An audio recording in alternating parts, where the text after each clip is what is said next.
Assalamualaikum warahmatullahi wabarakatuh. Perkenalkan, nama saya Rifda Lela Syifa, NIM B131.21.0029, mata kuliah Aspek Hukum. Di sini saya akan menjawab jawaban UAS untuk aspek hukum. Untuk soal nomor pertama yaitu A. Transaksi seperti apa yang melandasi dilakukannya pembebanan jaminan dan jelaskan siapa saja pihak yang terlibat. Transaksi antara debitur dengan kreditur, di mana pemberian jaminan atau agunan akan dituangkan dalam perjanjian pengikatan jaminan yang sifatnya tambahan atau aksesorir dan mengikuti pada perjanjian kredit yang merupakan perjanjian utamanya atau pokok. Pihak yang terlibat yaitu debitur dan kreditur. B. Transaksi apa yang saya pilih? Transaksi yang saya pilih adalah jaminan kebendaan. C. Alasan mengapa saya memilih jaminan kebendaan, yaitu karena jaminan kebendaan merupakan jaminan yang berupa hak mutlak atas suatu benda, mempunyai hubungan langsung atas benda tertentu, dapat dipertahankan terhadap siapapun dan mempunyai ciri-ciri kebendaan, dalam arti memberikan hak mendahului di atas benda-benda tertentu, serta mempunyai sifat melekat dan mengikuti benda yang bersangkutan. D. Jelaskan objek jaminan dan bagaimana pelaksanaannya. Objek jaminannya itu ada 4, yaitu gadai, objek fidusia, hipotek, dan hak tanggungan. Untuk objek dari gadai berupa benda bergerak yang terdiri dari benda berwujud seperti perhiasan dan benda yang tidak berwujud berupa hak untuk mendapatkan pembayaran uang, misalnya surat-surat piutang. Untuk fidusia, objek fidusia yaitu benda bergerak baik yang berwujud maupun yang tidak berwujud dan benda tidak bergerak khususnya bangunan yang tidak dapat dibebani hak tanggungan, sebagaimana dimaksud dalam Undang-Undang Nomor 4 Tahun 1996 tentang hak tanggungan. Yang ketiga, hipotek. Objek yang menjadi hipotek yaitu kapal dengan isi 20 M3. Hak tanggungan. Objek yang menjadi hak tanggungan yaitu hak jaminan yang dibebankan pada hak atas tanah. Nomor 3, carilah satu berita mengenai kasus di bidang bisnis yang terjadi di Indonesia pada kurun waktu Januari 2021 sampai 2022 dan jelaskan. A. Judul yang saya pilih untuk berita kali ini yaitu sengketa merek, gudang garam gugat gudang baru. B. Kapan dipublikasikan sumber atau berita tersebut? Dipublikasikan tanggal 19 April 2021. C. Dari mana sumber berasal? Sumber berasal dari sindonews.com. D.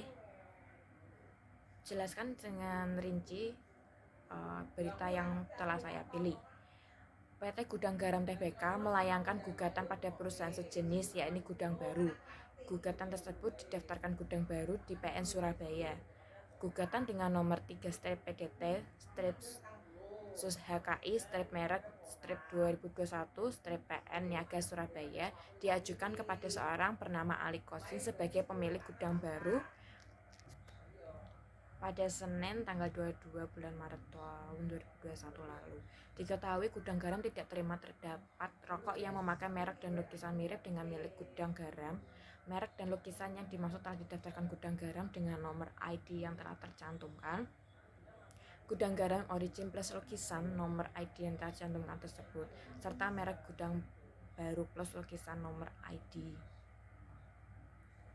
Selain itu, Gudang Garam juga meminta pengadilan memerintahkan Kemenkumham atau tergugat 2 mencoret pendaftaran sejumlah merek dari daftar umum merek Direktorat Jenderal Kekayaan Intelektual Kementerian Hukum dan Hak Asasi Manusia atau Kemenkumham. Kemudian Kemenkumham diminta menolak berbagai permohonan pendaftaran merek.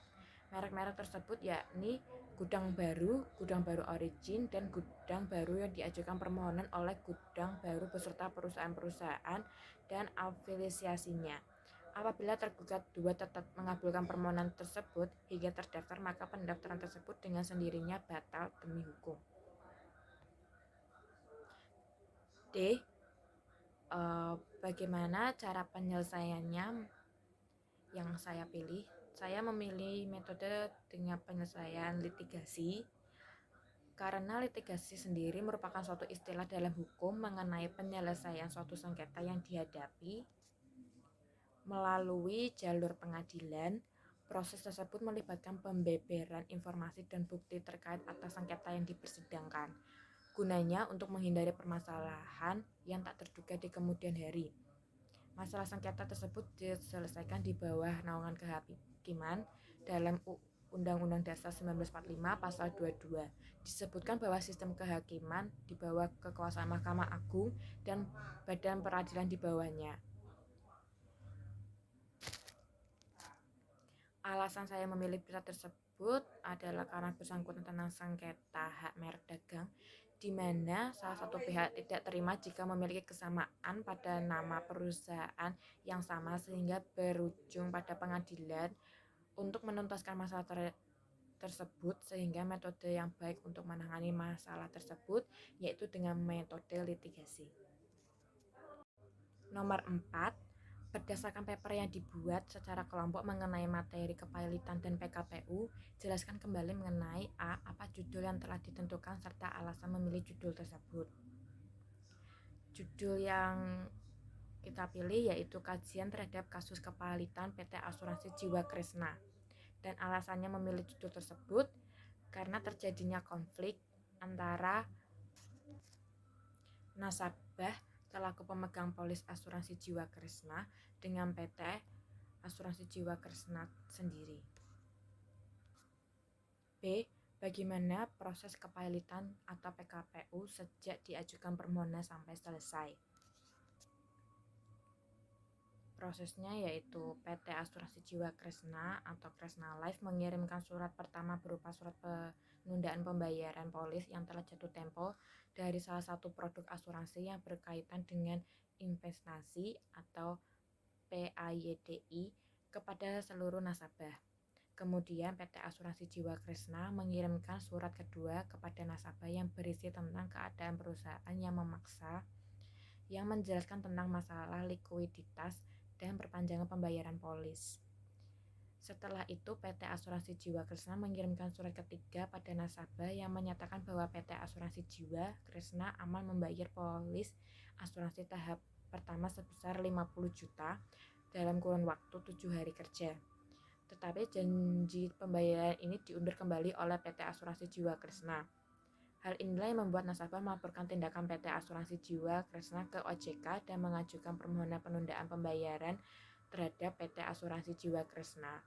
Kemudian OJK mengambil keputusan berupa membatasi kegiatan PT Asuransi Jiwa Kresna untuk memastikan pembayaran kewajiban perusahaan pada nasabah, karena kewajiban yang dijanjikan perusahaan sudah jatuh tempo. Kemudian pemegang polis asuransi mengajukan kembali permohonan penundaan kewajiban pembayaran utang atau PKPU oleh kuasa hukumnya ke pengadilan niaga karena laporan yang diajukan nasabah tidak dijawab selama beberapa bulan oleh OJK. Lalu permohonan PKPU sementara tersebut dikabulkan sampai ke keputusan akhir berupa jalur perdamaian. Tetapi keputusan ini diajukan banding ke Mahkamah Agung oleh PT Asuransi Jiwa Kresna dengan putusan Mahkamah Agung Republik Indonesia nomor 647 K-PDR /SU/Pailit 2021. Kemudian OJK menyatakan 3 poin dalam kasus ini. Pertama, PT Asuransi Jiwa Kresna harus menurunkan konsentrasi penempatan investasi pada pihak terafiliasi grup Kresna dan menerapkan prinsip kehati-hatian dalam penempatan investasi. Kedua, PT Asuransi Jiwa Kresna harus menyelesaikan kewajiban terhadap seluruh pemegang polis asuransi. Tiga, PT Asuransi Jiwa Kresna harus memenuhi ketentuan rasio pencapaian solvabilitas minimum sebesar 100% dari MMBR. Sebagian besar nasabah tidak menginginkan kepailitan yang dinilai akan memberikan dampak negatif terhadap kegiatan pembayaran sesuai keputusan homologasi PKPU yang kemudian akan menjadi bumerang bagi para nasabah dan akan menyulitkan para nasabah. C. Apa alasan dimohonkan kepailitan atau PKPU? Karena itu yang sudah saya jelaskan pada soal B, terjadinya perselisihan antara PT Asuransi Jiwa Kresna dengan pelaku polis asuransi Jiwa Kresna. D. Siapa saja pihak yang berkedudukan sebagai debitur dan kreditur? Yang berkedudukan sebagai debitur yaitu sebagai pemegang polis asuransi Jiwa Kresna, dan krediturnya yaitu PT Asuransi Jiwa Kresna. E. Bagaimana peran dan kontribusi saudara dalam diskusi kelompok tersebut? Kontribusi saya atau peran saya yaitu membantu teman-teman saya dalam mengerjakan paper yang kita buat dengan pembahasan dan kesimpulannya, serta saya juga membantu untuk mencantumkan link yang dari sumber-sumber yang telah kita dapatkan untuk dibuat paper, serta mencantumkan atau melampirkan gambaran berita dan tentang lampiran kerja kelompok yang telah kita lakukan. Sekian video dari saya untuk soal nomor 1, 3, dan 4 yang telah saya jawab. Mohon maaf jika ada kesalahan atau pengucapan yang kurang bisa terdengar atau terlalu berlebih. Saya mohon maaf dan terima kasih.